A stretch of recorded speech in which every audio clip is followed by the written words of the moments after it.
ndi political activist. Teri kisomooza mu kisawo kyaffe eky'ebyobufuzi BUWEMBO HABIB n'ensirika busirisi. Nvaayo ne ngamba nti kino tekirina kutambula bwe kiti, mujjukira bulungi mu biseera bya POMA, Public Order Management Act. Nali omu ku bantu abavaayo okulaba nga tulwanagana ekiteekateeka ekyo kyali kitukootana ne ssemateeka omukulu nga kivaawo. BUWEMBO HABIB omwogeddeko nga former member wa FDC mwe natandikira ebyobufuzi byange, era nali ku level ey'obukulembeze obw'okuntiko National Executive Committee.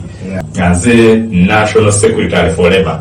Naye olugendo lwange okwegatta ku NUP lugazi ate nga lulimu issues nyingi eziri so interesting. BUWEMBO HABIB yasharingako ekkomera ne President, the People's President, His Excellency Robert Kyagulanyi Eke Bobi Wine.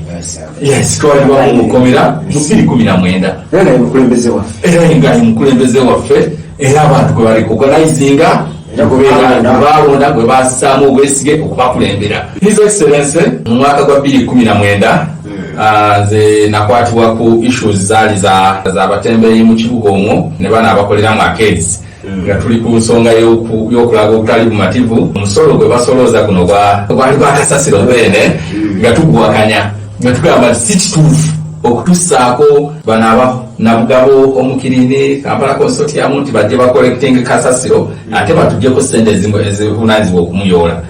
Ng'ate ffe bennyini tuwadde emisolo gya trade license, tuwadde emisolo gya local service tax, tuwadde emisolo gya proprietary tax. Emisolo egyo bw'osoma mu mateeka agagisaawo gigambibwa nti gijja kukola ku nsonga y'okukuuma obuyonjo mu bitundu bye tukoleramu. Twava ne tuwakanya, so mu kyenjagaddemu emisolo egyo tuligyogerako bwe tuba tufunye akaseera kaajo. Kyenjagaddemu bankwatanga leero ne bantwala mu kooti n'ensindika eruzira enkeera ne bakwata His Excellency ku nsonga za OTT.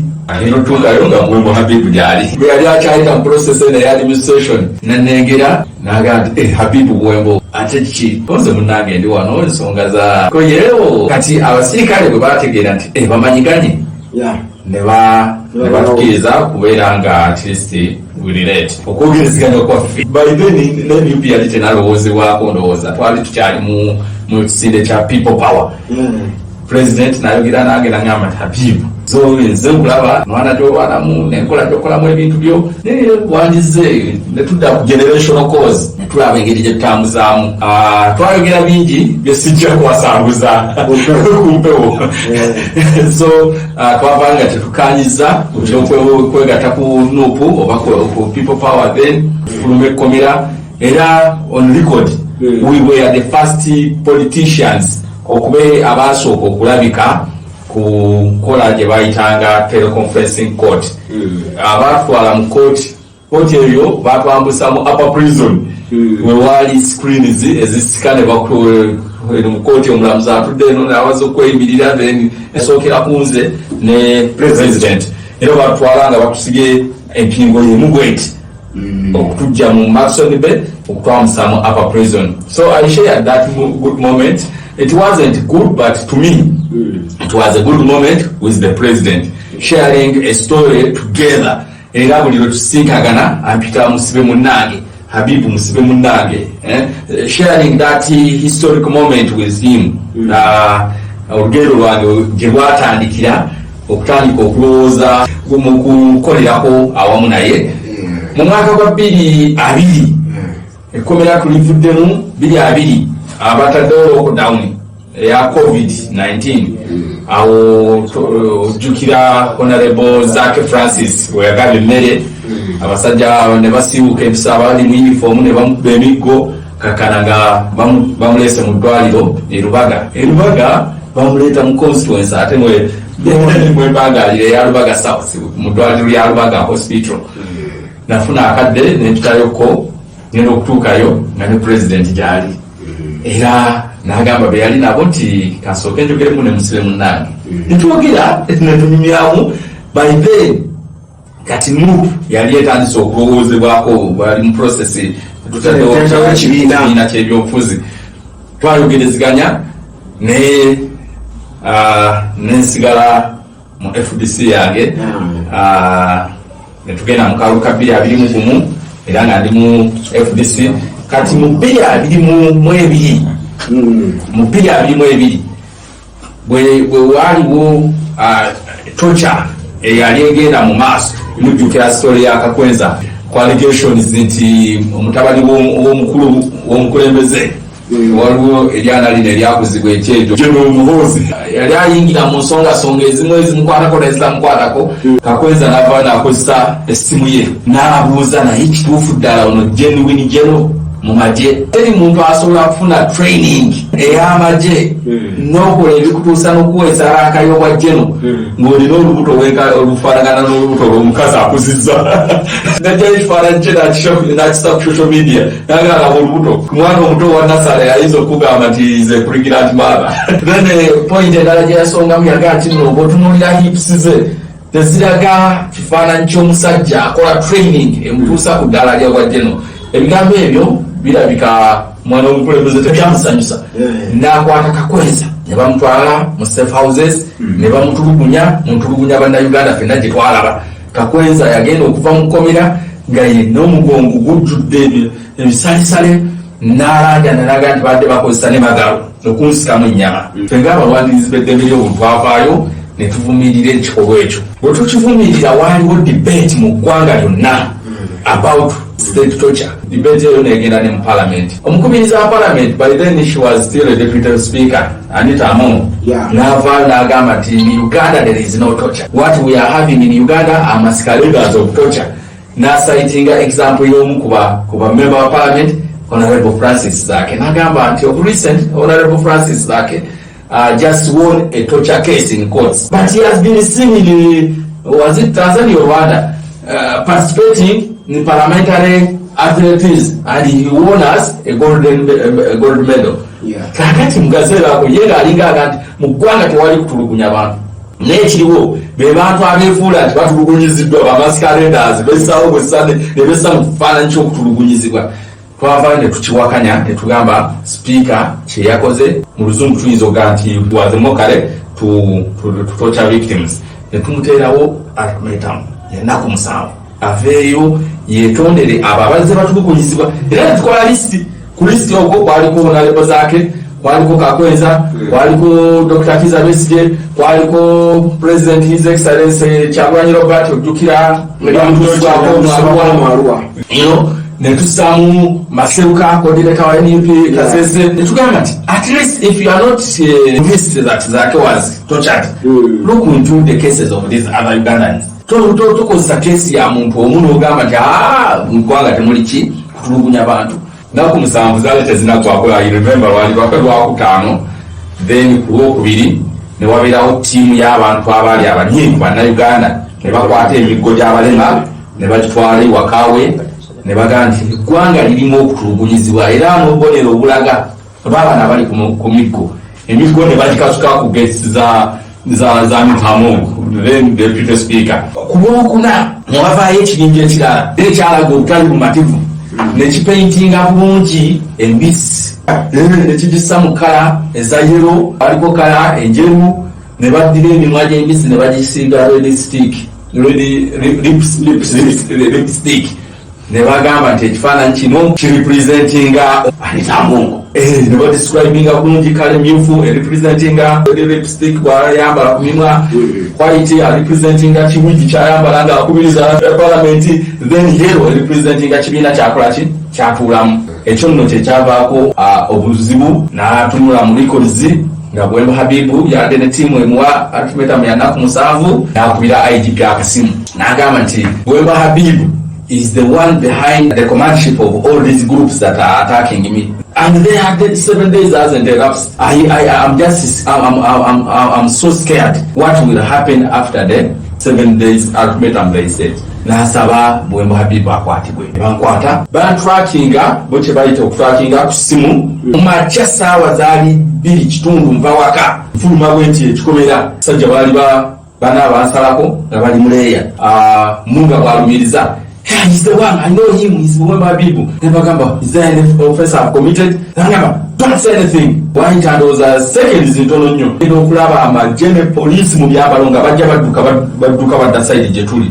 nemanya nti kati ndi mu buwambe nenyamba osimu yange nali njikute mu ngalo njize mu nsawo nebangamba hand over all the gadgets you are having nali nesimu bbiri ne bazinzijjako zonna I had a laptop mu nsawo nayo ne baginzijjako it was in a blackout tewali wadde camera tewali wadde muntu antase bangamba you just cooperate with us if you don't cooperate we shall treat you the Kakwenza way. Katika Kakwenza by then yali mu mawulire tokyalinga gye bali bamutokyalinze otegeera ekiddako nembeera mugonvu nnyo wayita eddakiika nga 3 kabangali ne ziyingirawo wajja kabangali 3 bayingirawo dabo kabini n'akamotoka buno bwe bayita ku Hyundai ne banyingizaamu banzije Busega ku supiidi gye naye nga supiidi yali amaanyi nerowooza nti oba bantwala Nateete ku poliisi poliisi ye Nateete ne tugiyisa nerowooza oba bantwala Kibuye ne tuyitawo ngenda okulaba nga tuyingidde Queensway ne basalamu ne batwala Ekibuli CID headquarters gye bambuulirira nti lino olutalo n'alita amongo ne mbabuuza lutalo ki alita amongo wamutiisatiisiza simanyi agala mutta ne bagamba please bye nayogedde mbiddamu ne wano ekitulugunya abantu bwe kibanga ti bwe kiri mu ggwanga nga kitambula tulina okwebuuza what is it that parliament has done okulaba nga at least baziyiza ekitabantu for example ebigenda maaso what is it that parliament is doing because we are seeing the killings in Uganda happening by a gun. Who is the custodian of a gun in Uganda? So parliament must come in and will say who is the custodian of the gun? How comes that the gun is being used on the streets of Kampala killing people? One person, a minister, two, a second one, broker, an Indian, Manalenda. The stories are now, the killings in Uganda are no longer making headlines. What if you do man a student? Go back to Yamasasi.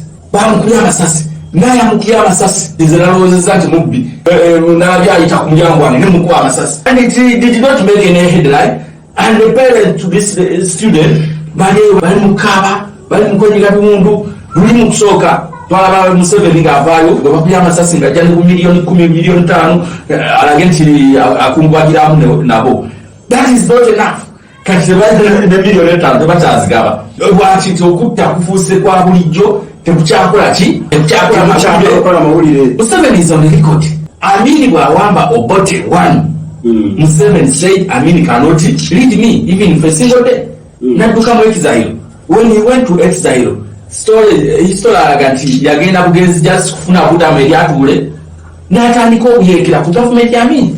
So we can ever put it on him that all the killings, most of the killings that happened during the Amini's time that Obote tu wajja 1980 era Museveni said kirisiganyiza nati natuka mu nsiko okitegere in the name of liberating Uganda mu myaka 37 tukuba toki. Do we have constitutionalism in Uganda? Do we have those freedoms? Are we allowed space to express ourselves, our feelings? Are we allowed space to demonstrate? Why did he kill people then? Bomu ezozo na zibadde mu mulembe gwani Museveni buli wabeera okufa reports tukola reports z'omukyenda zenjogerako ani yali azirabyeko awo 1998 mwaka gwa 2 newajja ekibozibozi ekyakibwetere omusajja aleese ekidinidini akobiisinza abantu abatadde mu kiyumba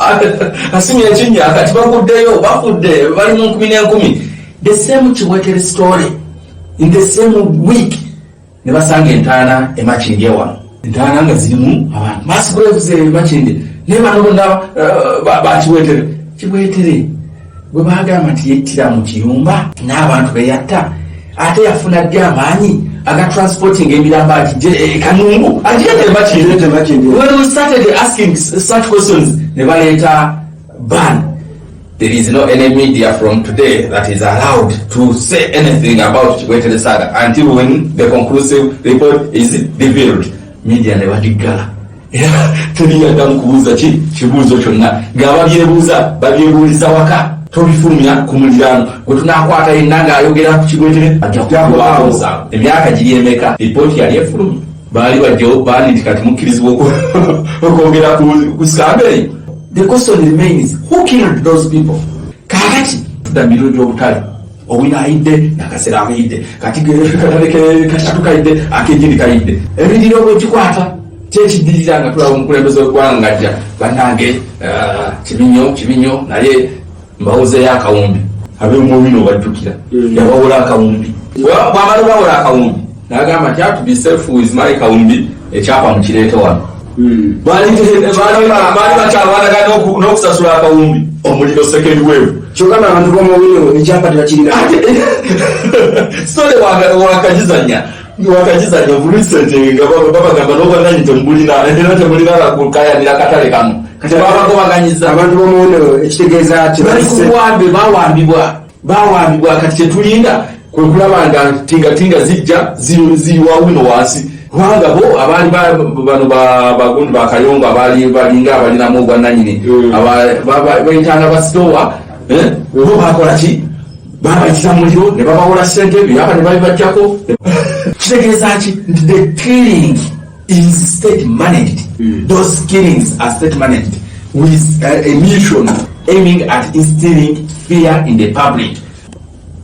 Obuuza mu bannabyabufuzi ababadde ku opposition nga bambavungo balaba abayogedde owuliriza the likes of Betkamya. She was a leader in FDC. Mama Mabira Betusanywa. She was once one of the iconic leaders in opposition. What happened? Use of money. They were persuaded with money. Kakana. Then the same bed with the star. The same bed with the dictator. The same bed with the murderers. What happened? Money. What will you channel? What you were Sebukwaho Joyce. Munyaka J. We bamogeza nada kurujiruli. Statement je yasaako nga atunjunula lwaki akuroseza yali etya emyaka ginenzeko kati nange ngende nfuna retirement package. Retirement package kikyategeeza money lwebasiga okutya mu bantu abantu babeera nnyo nga balowooza ku bulamu bwabwe kati then ebitambula mu ggwanga ne babeera nga tebakola ki tebabifaako era mu kaseera kano oyinza okutwala ekyokulabira tubadde mu kaluka 2021. You remember how they arrested His Excellency Robert Kyagulanyi? Was it Luka? How they arrested the candidate? They were so embarrassed. Then, bamwa sibide jinja. Abantu bava okulaga obutali bumativu ndi akandidate waffe mu mute. What happened? Gunshots. Direct. Sasa kunyama. In the evening, muvuzi wa polisi n'avaayo. Twakata atano mbana. Kati abaneyongerayo namwe mukoleki. What was the message behind that narration? When they create the fear without us also knowing, we get subdued to their leadership or to their dictatorship. Era ogenda okulaba nga abantu omuzadde akubira n'omwana we HABIB ebintu ebyo mwandigize bivuddemu you know okutiisatiisa nga kukoze ki kuyitiridde. Then bwe tugiyingidde mu mulembe ogwa digital migration, omulembe guno ne guleeta nga osobola okugenda ku simu yo and you communicate. What has happened? What have they done? Kwe kuleeta some laws nga Computer Misuse Act. Nti bonaabona akozesa gadget yo ng'ogenda ku recordinga olina kusooka weebuuzeko ono all that aiming at what? Controlling information. Ne baleeta some silly taxes like OTT. Nti bonaabona akozesa essimu oba internet olina kusooka kusasula musolo guno. All that aiming at what? Discouraging the citizenry from using, you know. Kakati ebyo byonna buli lwe baziyiza empuliziganya baba bakontrolinze n'okumanya. And I want to be thankful to the President, His Excellency Robert Kyagulanyi. I have found out kubira omulanga n'agamba nti mulabise labisa buli omu labisa kudos to Honorable Semutu nayavuddeyo n'alabisa okulabisa okufaanaganako bwetyo buvunaanyizibwa bwa buli munnayuganda. Let us expose these juntas but enseetegeera eti mu bantu tebakyali kulwa munna Uganda. Kubanga buli lwe tubadde tukaaba na babasobo balabye basawo nga bavaayo abasawo balaja n'abaswede mutemukimanyi twakava mu covid embeera temukimanyi ekonomi ekyali nzibu. Ekonomi bweba nga nzibu ewo ekonomi ewaffe nzibu ewo siki wetaaga miliyoni 5 okusasula amazzi ki ate nga advising harvesting amazzi g'enkuba lwaki kwe tuga harvesting kati those are questions era buli lwe zitambula kati kiri principle gye badde kugamba ya control of information kati awo webalumira when you share this information they get exposed and the more they get exposed the more they get weaker buli lwe baba labisa tebeyongera maanyi beyongera kola ki kunafuwa so dictator use four pillars. One, use of money. Two, creation of fear. Three, control of information. Kati eyo kuna esembayo it is propaganding aiming at divide and rule. Tuze tulabawo nga omukulembeze nga agamba waliwo obusosoze naye nga ate tulaba obusosoze. Yes, propaganding aiming at divide and rule. Nti muntu bwebanga esituse erese a charismatic leader in the names of Bobi Wine, Robert Kyagulanyi, Glenn Museveni ngavayo. You see now what they are trying to do kusosola Abaganda. You also belong to a certain tribe. Don't forget. Can't you should Kyagulanyi hide his name Kyagulanyi, or he should be associate himself from the kingdom, from his clan Embogo, so that afitinge muki kwa tuzera abakulembeze betugenda okuva ku president betugenda kusekutale jeno musajja simuganda. Yes, betugenda ku musajja nga simuganda bongoya from western region betugenda ku musajja nga bola Nubian ile wonye mizanyo wa munubi abakulaba botunulira spokesperson deputy waisa mufumbira isanga wabisoka tugenda bitundu ebyenjawulo nga tulagamba nti tribalism y'amaanyi nnyo naye ate nga tuze tulaba abakulembeze bwe tugenda ku nneeke ogenda okulaba nga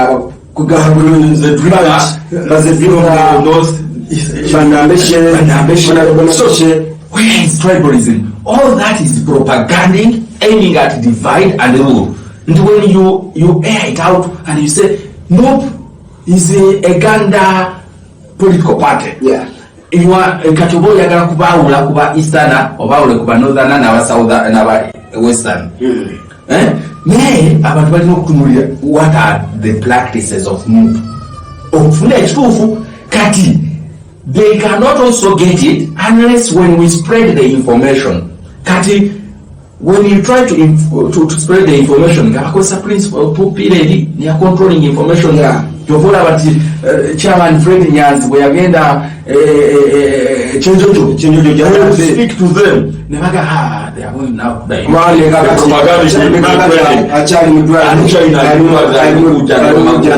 you know ngabakuba temuyingira temukola ki temuyingirayo lwaki balina kipropaganda bo kye batambuza eri bwe munajja mujja kibayutinga because if you say owekitiibwa president Bobi Wine Kyagulanyi kyagala abanyankole naye aludde neitunga obadi mukyala we kitegeza nti bali ba in-laws be era njagala olyaddeyo likodi mu ba stars abo ba superstars mubayita ba celebrities ababadde mu stage yemu ne Bobi Wine bonna balina issues mu maka gaabwe obadde owulira n'ennyimba agenze kati propaganda oyo omujjawo mulina okuspreadinga ki information kati nga bagala bacontrolling information kyokola babatukugira okukuŋŋaana tulina olukuŋŋaana lutusemyeyo okulaba wano emityana ku lwabakyala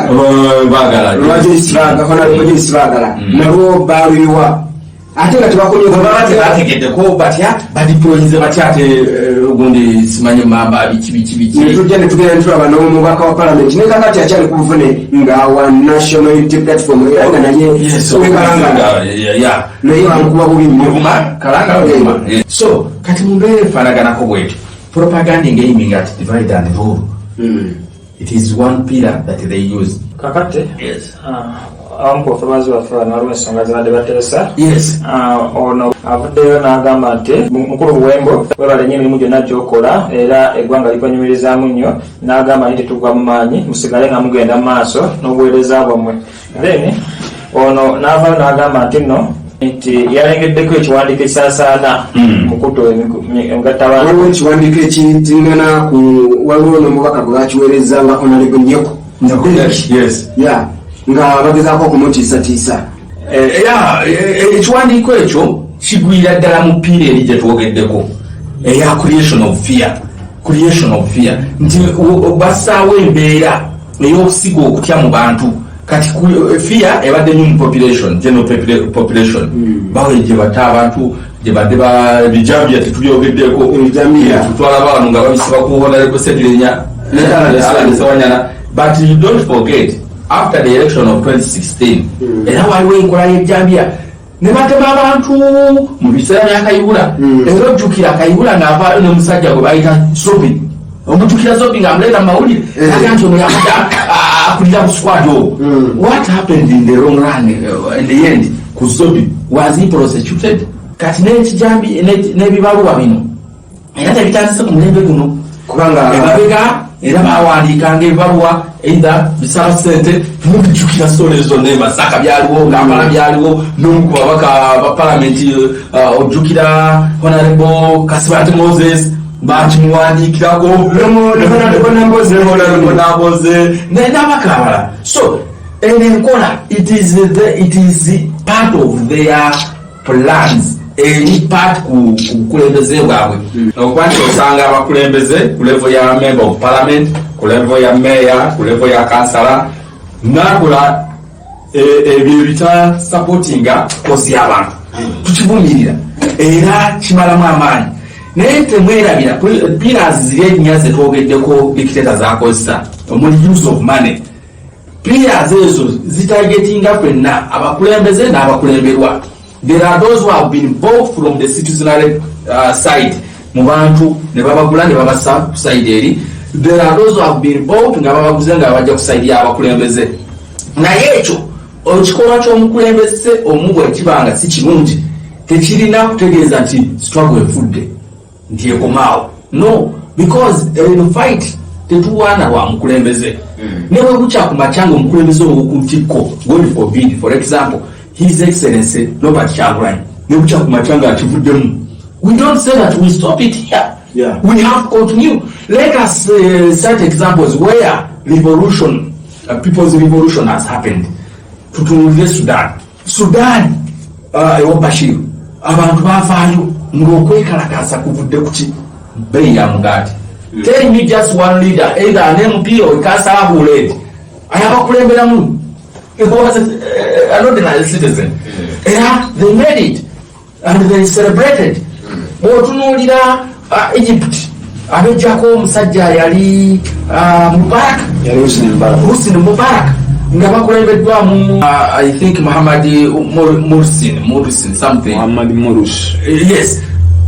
Temwali mu member parliament, temwali mu mayor, temwali mu not even a former presidential candidate. They were ordinary citizens. Ne bakulemberamu. Bw'otunuulira Tunisia gye bajja Ben Ali ayatandika ayavaako revolution. Yali mwana yali yakamaliriza emisomo ng'amaze university anoonyeza emirimu gibuze then yeegunjirizaawo akalimo atunda envandiirwa ku street.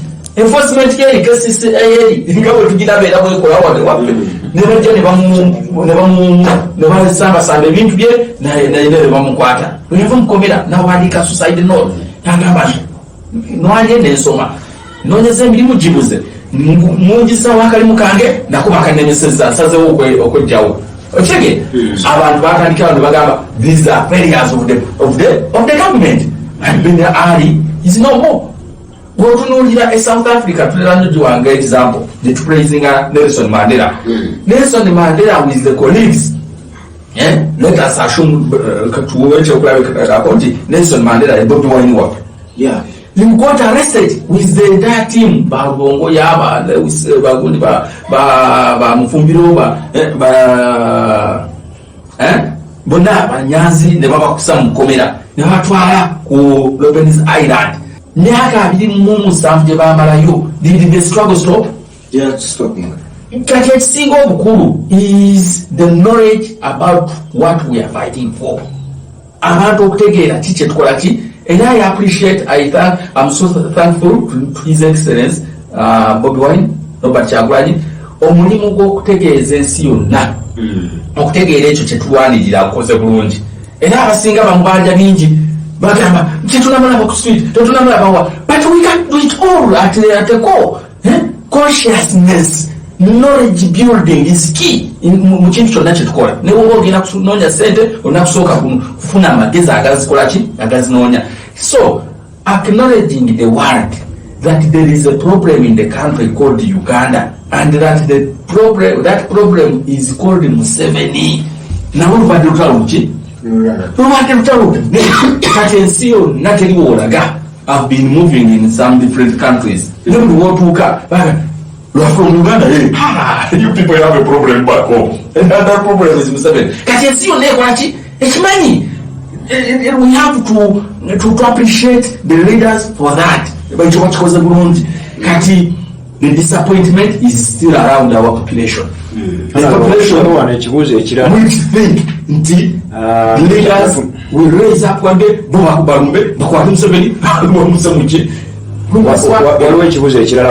Yes.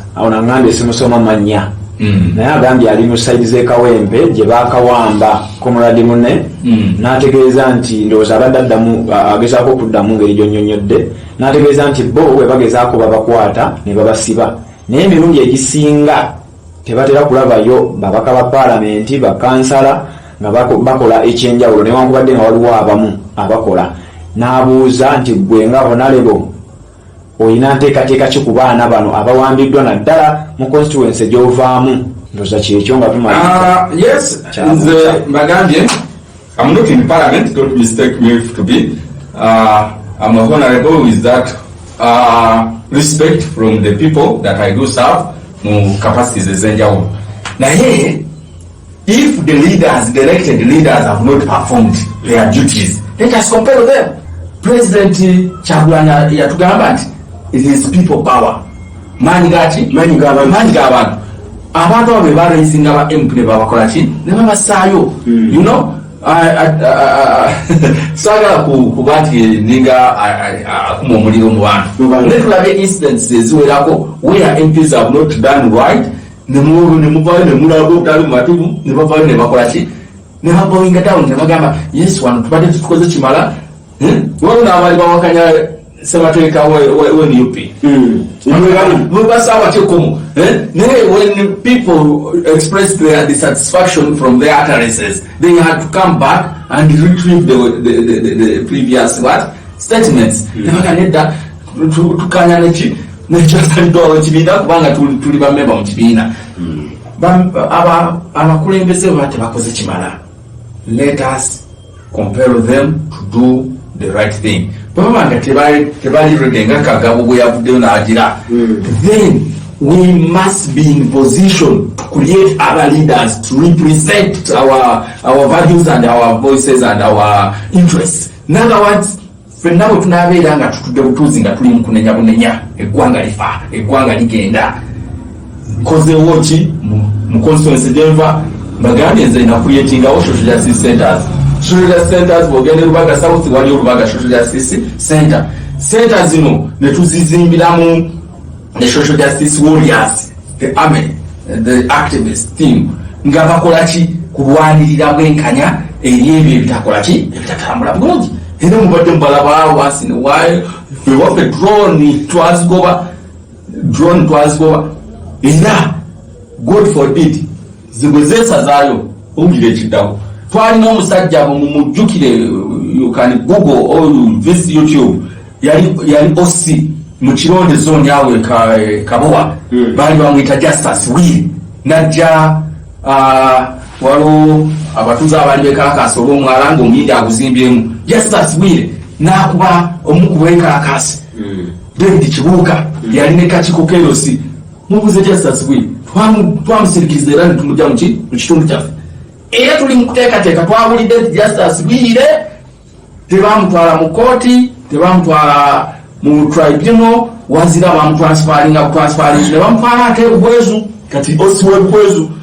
Tuli mu kunoonyereza information eyo bwe tugifuna bulungi I want to assure you mugenda tulaba era nga tulaizinza okulaba nga Kibuuka David ayafa family ye efuna obwenkanya. Yes. So buli omu, my appeal is let each and every one of us do something. Bakuchokola. Yes, funa lugonga tumaliriza tuze kana akasembanyo abalabi baffe abali ku mikutu egyenjawulo waliwo abaana abali mu kuwambibwa kino mu kyalo omu nga yeshukirwa Bobby yawambiddwa era nga alina n'omwana wa myezi 3. Omukyalo oyo bakajja mabega kwe bali era bamuwamba ne kakati era ne mama ne bamuta era ne kakati bazemu ne bamuwamba. Kona ngogoloza kintu ekifaananyi ekyo kitutwalawa. Ebikolwa ebyo byonna tubivumirira. Tetulina kukoma bukomi mu kubivumirira. Tulina okuvaayo era tubeeko ne kye tukola. We do action against ebikolwa ebyokuwamba abantu. Because ebikolwa ebyo birinyirira eddembe lyaki ky'obuntu. Drones twali twazirwanako emabegaawo. Mu campaign abamu gye banyooma ey'okulabisa. Buliwo awali awambiddwa totula butunzi n'ogamba nti abundi bamufudde. Spread information. That action of spreading information yokka it is an action enough okuziyiza ekikolwa eky'obutatuuka ku mulala. Akitegeera? Yeah.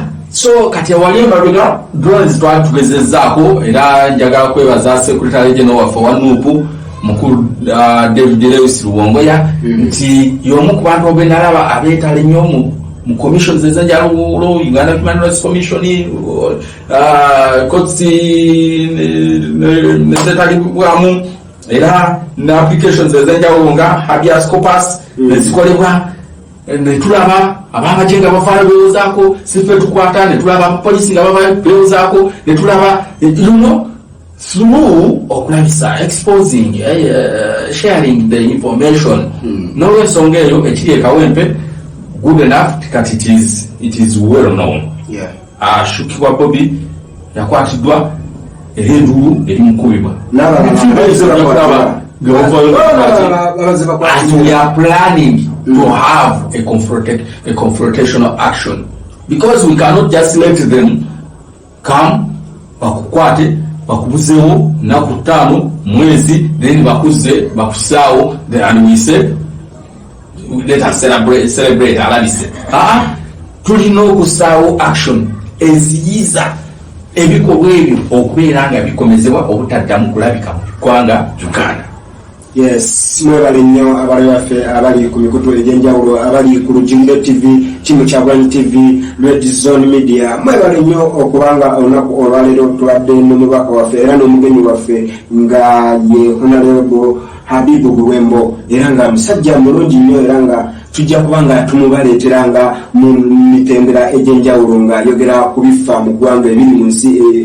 Yes, mwebale nnyo okubanga tumubeerako era nga twebaza nnyo abakulembeze aba National Unity Platform nga okutandikira waggulu ntandikira ku President Kyagulanyi Robert Ssentamu n'entangenda ku Secretary General David Lewis Luwongoya n'engenda ku spokesperson Joel Senyonyi, omumyuka we Alex Waiswa n'abakulembeze abali mu mitendera egyenjawulo nga ba National Unity Platform. Netwebaza n'ababaka ba Parliament ababeerako nga muwatchinga ebigenda maaso. Chairman Nyanzi naye tumusamusala Chairman Nyanzi tumuteeka musaala gye bamututte era nga twebaza nnyo Honorable Serukenya webale nnyo David Serukenya okubanga olina omutima ogw'abantu ogwo. Twebaza nnyo Honorable Lutabaguzi Sembakula Serutaata tukulaba ng'oyogera. Honorable Serujunganda webale nnyo okulabisa nga ababaka ba Parliament. Honorable Zake webale nnyo okubanga oberako. Honorable Namboze